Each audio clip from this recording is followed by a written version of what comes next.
Portugal ha vivido unas elecciones presidenciales históricas. Ha habido una victoria rotunda de António José Seguro frente al líder de la formación extrema Chega, André Ventura. Más allá del relevo en la jefatura del Estado, el resultado ordena fuerzas, dibuja líneas rojas en torno a Chega y lanza un mensaje a Bruselas, al resto de Europa, sobre el rumbo político del país. Para entender qué significa esta elección para el futuro de Portugal, para el equilibrio interno de poder y para su relación con España y el resto de Europa, nos acompaña Rafael Yuste, periodista internacional. Rafael, bienvenido, buenas tardes. Buenas tardes, bienvenido. Gracias. Para empezar, Tocayo, ¿cómo explicarías a alguien que no sigue la política portuguesa qué ha pasado, qué ha sucedido exactamente en esas presidenciales y qué relevancia tiene la victoria de Seguro? Por dividirlo y tener claros los números, primero, la victoria ha sido 67% de Seguro frente a un 33% de André Ventura, líder de Chega, líder de la ultraderecha portuguesa. Y la relevancia de esta victoria podemos decir que es doble. A nivel interno, digamos que hay cierto asentamiento de la institucionalidad, ¿no?, de un partido clásico como es el Partido Socialista, pero bueno, a nivel externo, como decías, se manda también un mensaje a Europa. Bueno, se mandan dos, uno de calma, de 5 años de presidente que vamos a tener a alguien de fiar, por llamarlo así, para Europa, pero un aviso de Chega en segunda vuelta, en la primera segunda vuelta de la historia de las elecciones presidenciales en Portugal, en esta etapa democrática, que llega, es la segunda opción y obtiene un 33% de los votos. Ahora mismo el partido entre extrema derecha y partidos tradicionales, ¿no?, que habrían sido quienes apoyan a Seguro en estas elecciones, va 2-1. O sea, no es una victoria, es una victoria contundente en cuanto a números, pero es relevante hasta dónde ha podido llegar un partido del que no sabemos nada hasta 2019. O sea, es algo que hay que tener en cuenta. Fíjate, hay quien habla de que esa segunda vuelta ha sido más un no a Ventura que un sí a Seguro.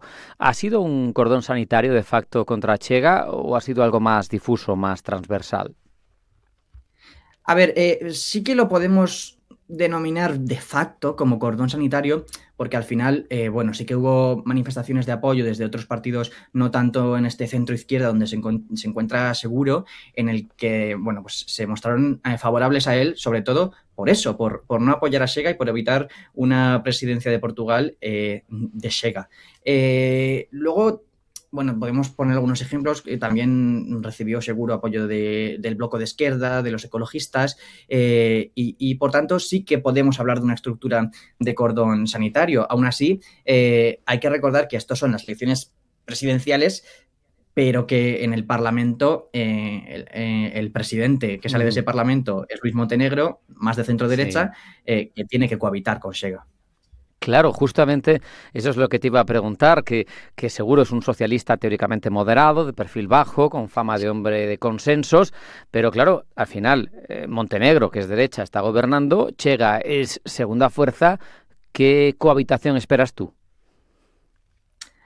A ver, va a haber, vamos a ver cómo podemos llamar esto, ¿no? Una especie de coalición institucional en el que, al final estamos hablando de una figura como es la del presidente de Portugal, de la República Portuguesa, que tiene que servir para conciliar, para garantizar que las cosas funcionan, para garantizar también que el Parlamento llegue a acuerdos. Por tanto, es propio de él y es su deber, digamos, funcionar así, que haya esta cohabitación, como decimos. Y luego, por otra parte, al que tenemos en un problema es a Luís Montenegro, porque va a tener que colocarse entre la alternativa conservadora, la extrema derecha, pero por otro lado va a tener que funcionar para que todo funcione como, valga la redundancia, como debería, con un presidente de centro-izquierda que los portugueses le pueden tachar de débil o de no lo suficientemente contundente, y eso le haga perder votos de cara a unas futuras legislativas.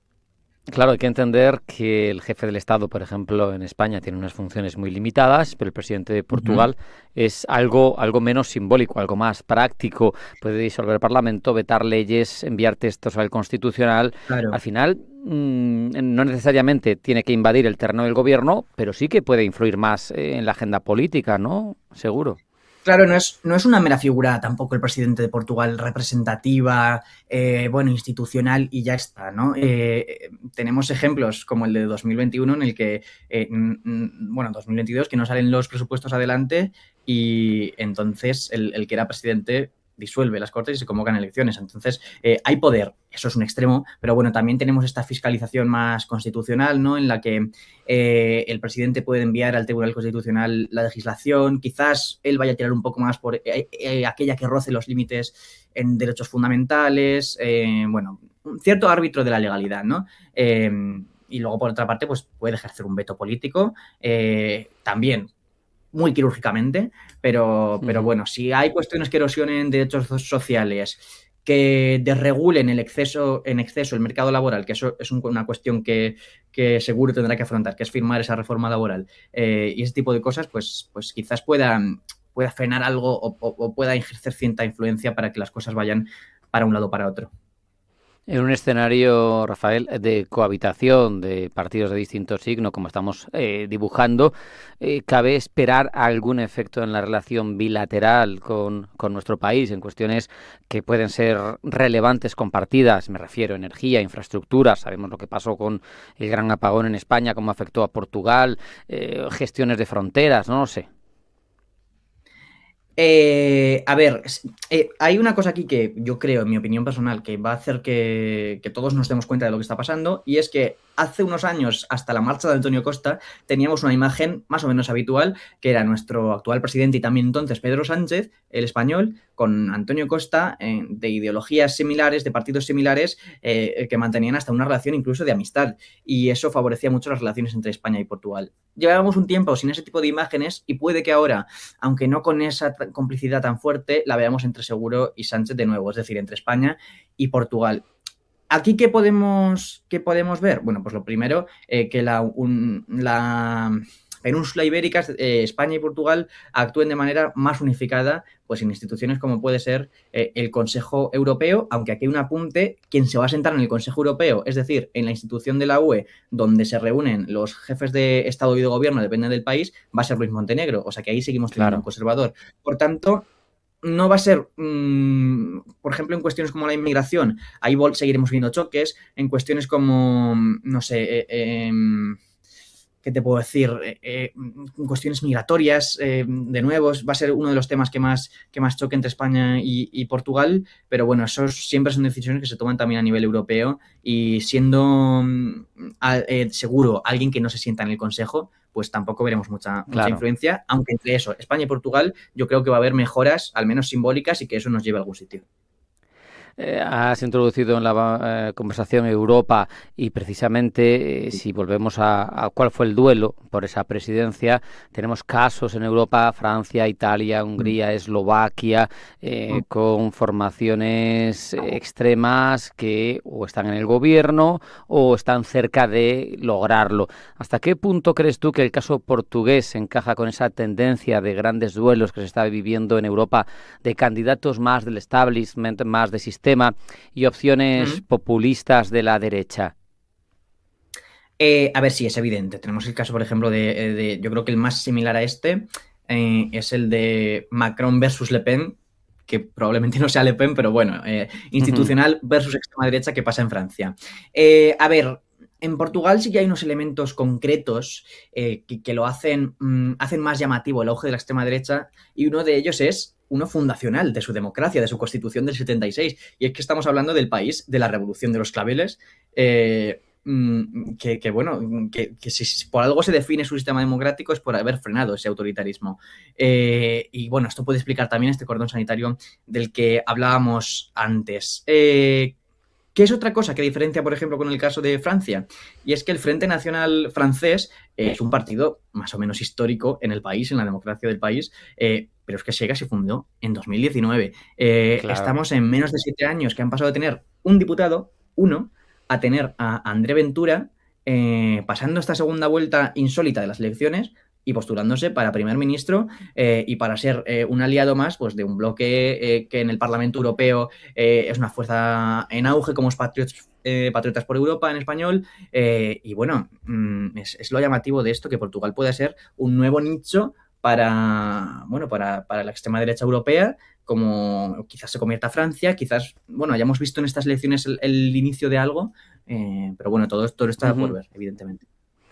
Para cerrar, es un hecho que seguro se ha presentado como una figura de estabilidad, de defensa de la democracia, de parapeto frente al populismo. Te pido esa opinión, nada más. ¿Tú crees que va a ser un paréntesis o un freno al populismo en el vecino ibérico? ¿Servirá para frenarlo o esa tendencia alcista que tú señalabas de un partido tan joven seguirá increciendo?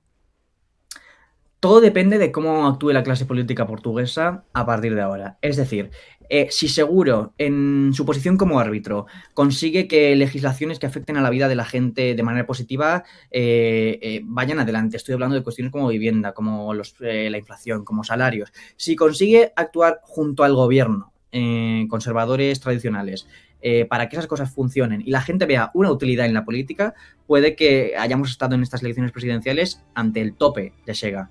Si no, estamos en un contexto en el que conservadores y progresistas están en el poder, la gente ve que no funciona y eso nos llevará a una salida que probablemente sea, quién sabe, ver a Chega como ocupando la posición de primer ministro con André Ventura y afectando también al orden geopolítico europeo, que no es para nada cosa menor. Rafael Juste, periodista internacional, muchas gracias, un abrazo, hasta la próxima. Muchas gracias a vosotros.